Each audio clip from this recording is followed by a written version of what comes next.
안녕하세요, 여러분.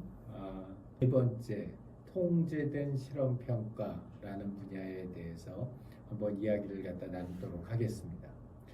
여러분들이 이제 처음 이번 HCI 개론을 갖다 시작하면서 총 4단계에 걸친 큰 단계를 갖다 진행을 했었는데, 제일 첫 번째로 분석 단계 때는 우리가 관계자에 대한 분석을 했고, 그 다음에 두 번째는 이 관계자들이 어떤 일을 하고 있는지 과업에 대한 분석을 했고, 세 번째는 그 관계자들이 어떤 환경에서 이 일을 하고 있는지 해서 이 관계자와 과업과 맥락 요 세 가지를 제일 첫 번째 분석 단계에서 우리가 이야기를 했었고요. 그 다음에 이렇게 분석 단계를 통해서 모아진 데이터를 기반으로 해서 크게 두 가지의 기획을 했었죠. 그래서 첫 번째가 컨셉 모형에 대한 기획을 했었고, 두 번째는 비즈니스 모델에 대한 분석을 했습니다.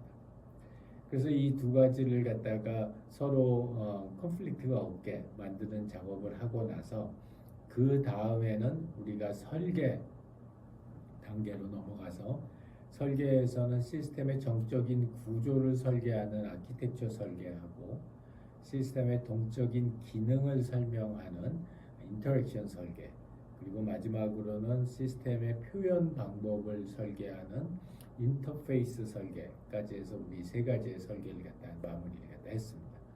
그리고 이제 이 평가 단계에서는 우리가 이렇게 해서 설계하고 구현까지 한 그 시스템이 과연 우리가 처음에 분석하고 기획했던 그런 목적에 충실하게 잘 작동하고 있는지를 갖다 우리가 확인해 보기 위해서 이런 평가라고 하는 방법을 갖다가 사용을 하게 되고요. 이런 평가를 할 때는 크게 두 가지 점을 우리가 보고 있어요. 그래서 그 중에 하나가 유효성 평가라고 하는 것이고, 다른 하나는 환경 적합성 평가라는 겁니다.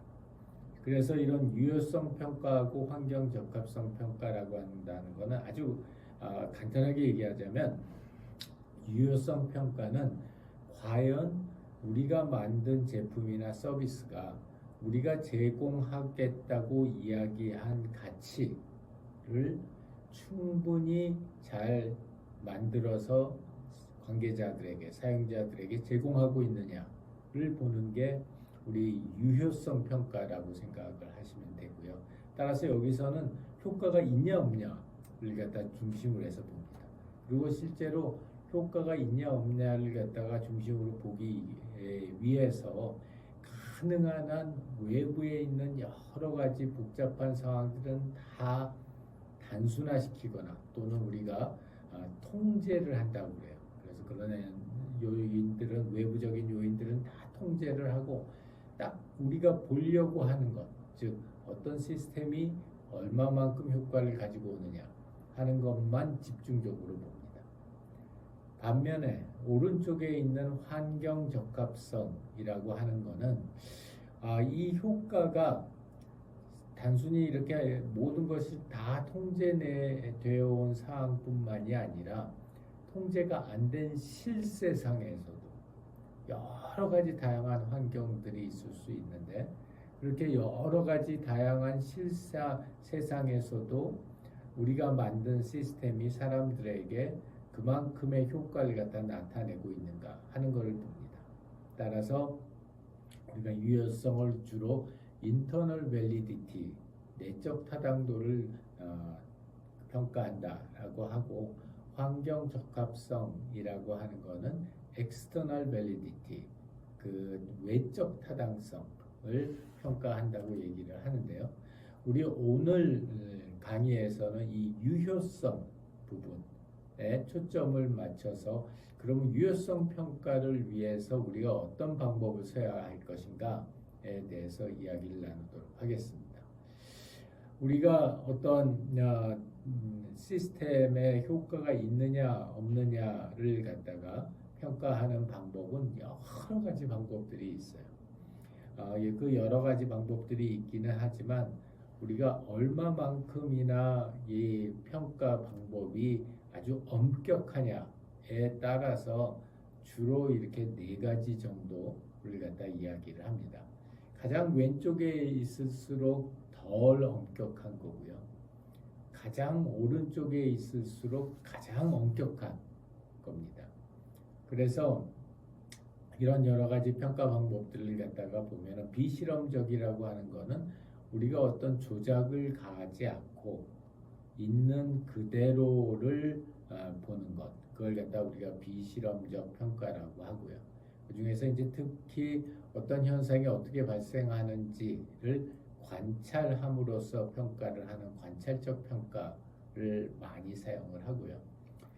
그 다음에 우리가 어떤 조작을 한다는 것은 우리가 어떤 자극을 준 집단과 그렇지 않은 집단, 이 두 집단을 갖다가 비교해서 평가하는 것, 이런 걸 우리가 실험적 평가라고 하고요. 이제 그 중에서 가장 엄격하게 실험적 평가를 적용한 방법을 randomized control 또는 randomized clinical trial이라고 이야기를 합니다. RCT라고 얘기를 하는데, 이게 이제 특히 디지털 헬스 분야에서는 이런 RCT를 하는 것이 결국에는 가장 엄격하게 제품의 퀄리티를 평가하는 방법이라고 생각을 합니다. 그래서 우리가 이런 RCT하고 관련해 가지고 크게 두 가지 종류의 임상 시험이 있어요. 여기서 우리가 이제 임상 시험이라고 하는 분야, 그러니까 일반적으로 뭐 자동차도 있을 수 있고, 파이낸셜도 있을 수 있고, 커머셜 웹사이트도 평가할 수 있는데, 우리가 여기서 이제 임상 시험이라고 하는 걸 갖다가 디지털 헬스 제품이나 서비스를 평가하는 방법을 여기서 집중적으로 다루려고 하는데요. 그 이유는 물론 이제 우리가 디지털 헬스 분야에 좀 더 관심이 많기도 하지만 그것보다는 이런 디지털 헬스 분야 또는 전반적인 헬스 분야라고 하는 거는 사람들의 생명과 관련되어 있는 제품이나 서비스들이기 때문에 그런 제품이나 서비스를 엄격하게 평가할 수 있는 방법들이 이미 많이 오랜 시간 동안 만들어져서 어느 정도 표준화돼서 작용을 하고 있어요. 그렇기 때문에 우리가 이런 임상시험, 클리니컬 트라이얼에서 사용하고 있는 평가 방법들에 대해서 배우면은 그게 어떻게 생각하면 가장 FM적인 평가 방법이기 때문에 그걸 갖다가 꼭 임상시험뿐만이 아니라 다른 다양한 분야에서도 그 FM적인 방법을 갖다 활용해서 우리가 평가를 수행할 수 있다라고 생각을 합니다. 따라서 오늘 수업에서는 이런 임상시험에 관한 평가 방법을 중심으로 해서 디지털 제품이나 서비스의 유효성을 평가할 수 있는 방법은 어떤 것이 있고 실제로 그 평가를 어떻게 진행해야 되는지에 대해서 일단 이야기를 갖다 나눠보려고 합니다. 이런 임상시험 크게 두 가지로 나눠지는데요. 하나가 탐색적 임상시험하고 또 하나는 확증적 임상시험입니다. 이거는 우리 HCI 분야에서는 종래 이런 임상시험을 탐색적 임상시험을 formative test라고 하고 그 다음에 확증적 임상시험을 summative test라고 했어요.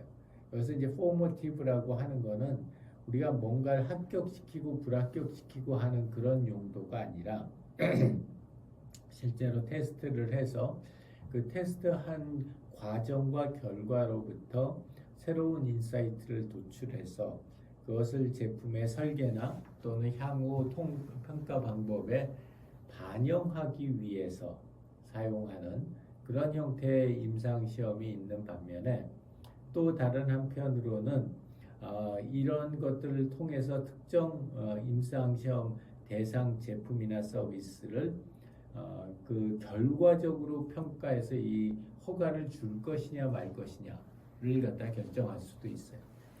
그래서 크게 이 탐색적 임상 시험은 포머티브하다, 즉 그 결론을 내자는 게 아니라 그 과정과 결과물에 대한 새로운 인사이트를 얻기 위해서 진행하는 평가이다라고 생각하면 되고요. 조금 이따 얘기할 허가형 임상시험이라고 또는 확증적 임상시험이라고 하는 것은 최종적으로 모든 개발이 완료된 다음에 그에 대한 효과를 평가해서 허가나 또는 억셉트 할 거냐, 리젝트 할 거냐를 결정하는 그런 종류의 임상시험을 이야기를 합니다.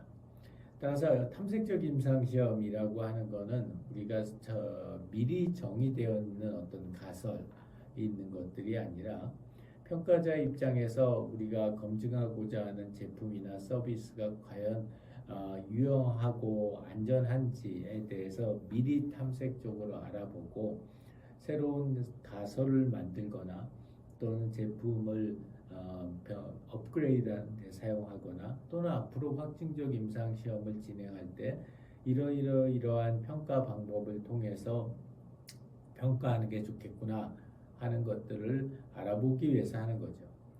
여기 화면에 있는 사례는 주식회사 하이에서 개발하고 있는 리피치라고 하는 디지털 치료제에 대한 탐색적 임상시험이었고요. 이렇게 처음 탐색적 임상시험을 진행하는 케이스였었을 때 우리가 관심 있었던 거는 과연 이런 뇌졸중 후에 마비말릴 장애가 오는 환자들이 우리 시스템을 써서 언어 유창성이 증진될 수 있을까? 그리고 그런 걸 갖다 평가하기 위해서는 어떤 방법으로 확증적 임상을 갖다 진행하는 것이 좋을까 하는 그런 점들을 알아보기 위해서 탐색적 임상을 갖다 진행을 했고요. 이 탐색적 임상은 어디까지나 인사이트를 얻기 위함이지 최종적으로 판단을 내리기 위한 것은 아니기 때문에 이 하나만을 가지고서 확실한 증거가 됐다라고 이야기하기는 어렵습니다. 반면에 확증적 임상시험 또는 서마티브 테스팅이라고 하는 것은 이미 만들어진 완성된 제품이 있고 또 그거에 대한 가설이 명확해서 아주 엄격하게 통제된 임상시험을 통해서 이 제품이 안전하고 유용하다라고 하는 것을 확증적으로 증거하는 그런 형태의 임상시험을 우리가 확증적 임상시험이라고 합니다. 그래서 특히 이제 인공지능을 활용한 실험 평가들이 요새 많이 각광을 받고 있어요. 그러니까 실제 사람을 데리고 하는 것이 아니라 인공지능 에이전트를 데리고서 실험을 갖다가 진행해서 그걸 가지고서 실제 에이전트의 반응을 보고 그거에 따라서 우리가 탐색적으로 또는 확증적으로 이 시스템을 갖다가 인증하는 제도인데요. 아직까지 확증적 임상시험을 인공지능이 활용하고 있지는 않고요. 인공지능의 활용은 주로 이런 탐색적 평가를 진행하기 위해서 사용을 하고 있습니다. 그래서 이걸로 이제 첫 번째 세션에 대한 이야기를 갖다가 한번 정리를 해보자면 어떤 디지털 제품이나 서비스가 유용성을 갖추기 위해서는 유효성과 환경 적합성이라는 두 가지 목표를 달성해야 되는데 이 중에서 유효성이라고 하는 거는 과연 그 해당되는 제품이 아주 잘 통제된 실험실 환경에서 과연 우리가 생각하고 있는 그만큼의 효과를 낼 수 있는지를 갖다 평가하는 것이라고 볼 수 있고요. 반면에 이제 환경 적합성이라는 건 우리가 다음 챕터에서 이야기를 할 텐데 환경 적합성이라고 하는 거는 그렇게 해가지고 만들어진